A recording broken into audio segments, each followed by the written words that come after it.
Namaste, welcome, and aloha. Welcome to Canto 1, Chapter 1 of the Srimad Bhagavatam, titled Questions by the Sages. This is where it all begins. The opening chapter of one of humanity's greatest spiritual treasures. In this chapter, we witness a sacred moment, a moment when great souls, recognizing the desperate condition of humanity, ask the ultimate questions about life's purpose. Let us enter the sacred forest of Naimiṣāraṇya and witness this extraordinary gathering. Let us now look at the chapter synopsis. Picture this scene: the sacred forest of Naimiṣāraṇya, a place of spiritual power, a place where the veil between the material and spiritual worlds is thin. Here, thousands of sages have gathered. These are not ordinary people. These are rishis, seers of truth, masters of Vedic knowledge, souls dedicated to the welfare of all beings. They are led by Śaunaka Ṛṣi, and they are performing a long sacrifice, 1,000-year sacrifice for the benefit of humanity. But something has changed, something profound and disturbing. Lord Krishna has departed from this world. The Supreme Personality of Godhead, who walked this earth and performed his transcendental pastimes, has returned to his eternal abode with his departure. The age of Kali has begun, the age we now live in, an age of quarrel, hypocrisy, confusion, and degradation. The sages recognize this. They see what is coming: short lifespans, confusion, spiritual darkness, and they are deeply concerned.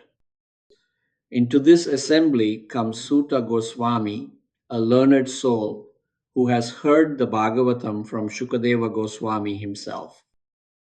The sages greet him with great respect and humility, and then they make an urgent request. Please, they ask, summarize for us the essence of all Vedic literature. Tell us what is truly beneficial for all people. We need distilled spiritual guidance. We need to know what is the ultimate good. This is not casual curiosity. This is desperate urgency. The world is changing. Time is short. They need answers. Now let us look at some key themes of this chapter. Several profound themes emerge from this opening chapter. First, we encounter the urgency of spiritual inquiry. The sages don't wait, they don't procrastinate. They recognize the critical moment and act. Second, we see the challenges of the Kali Yuga clearly acknowledged. This is not naive optimism, this is clear eyed recognition of reality. Third, we witness the necessity of summarizing Vedic knowledge. The Vedic literature is vast, an ocean of wisdom, but people in Kali Yuga need the essence, not endless details. Fourth, we see the crucial role of the spiritual guide. Suta Goswami represents the authentic teacher who has heard from the proper source and can transmit that knowledge faithfully. Fifth, the chapter raises the fundamental question: what is the ultimate benefit for humanity? Not temporary benefit, not superficial happiness, but the ultimate good. And finally, we see the importance of sacred assembly, sadhu sangha, the association of spiritually minded souls seeking truth together. So is the core teaching behind this chapter. The core teaching of this chapter is beautifully simple yet profoundly important. True spiritual life begins with a question, not just any question, a sincere, humble question directed toward the ultimate purpose of existence. The sages don't ask about wealth, they don't ask about power or pleasure or fame. They ask about the highest good, the ultimate benefit for all people. This establishes a crucial principle. The highest good is not found in ritualistic action performed mechanically. It's not found in material pursuits. It's found in knowledge of the supreme absolute truth. The chapter teaches us that proper inquiry is the foundation of transcendental realization. Without the right questions, we cannot receive the right answers. Without sincere seeking, we cannot find those answers which we seek. This is why this chapter is first. Everything that follows, all the profound teachings, all the beautiful pastimes, all the spiritual wisdom of the Bhagavatam flows from this moment of sincere inquiry. What are some modern scientific parallels? The sage's request has a fascinating parallel in modern science. They ask Sutta Goswami to summarize the vast ocean of Vedic literature, to distill it, to find the essence. This mirrors the modern scientific quest for what physicists call a theory of everything, a TOE. Scientists today are trying to unify quantum mechanics and general relativity. They're seeking a single equation, a unified field theory that can explain all physical laws. Pause here for a second and digest this. Just as scientists seek to distill all of physics into one elegant equation, the sages sought the single essential principle, the Dharma governing all existence. This highlights something universal about human consciousness. We need to make sense of complexity. We need to find the thread that connects everything. We need to understand the fundamental truth beneath the surface diversity. The sages understood that in an age of confusion and short lifespans, people cannot study everything. They need the essence. They need the truth distilled to its purest form. What are some practical applications which can be associated to the learnings from this chapter? This chapter offers profound practical guidance for our daily lives. First, it teaches us to prioritize essential knowledge over superficial activities. We live in an age of information overload, endless content, constant distraction. The sage's example shows us that we must cut through the noise and focus on what truly matters. Let me repeat this core learning from this chapter.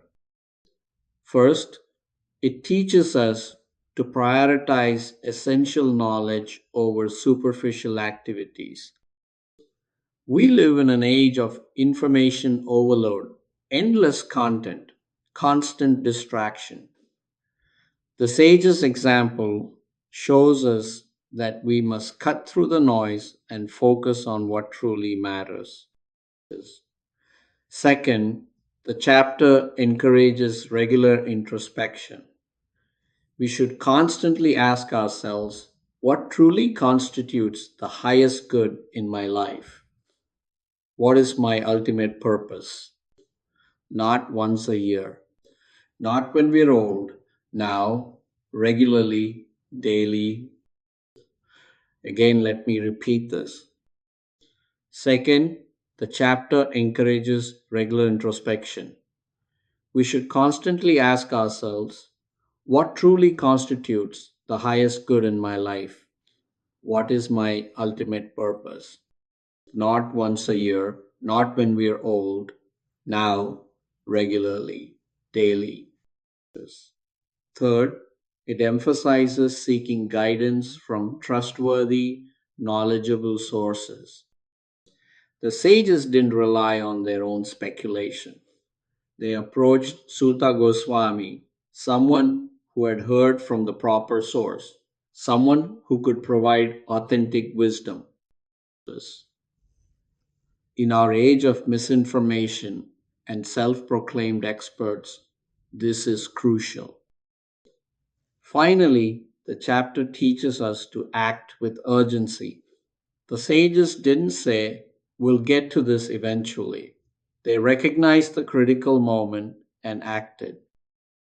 Our lives are short, time is precious, we must not waste it. What can young people learn from this chapter?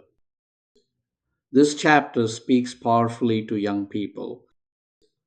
The sage's example teaches you the importance of asking deep, honest questions about your life's purpose and direction early on. Don't wait until you're old to ask, "What is my life about? What truly matters? What should I dedicate my energy to?" Ask these questions now.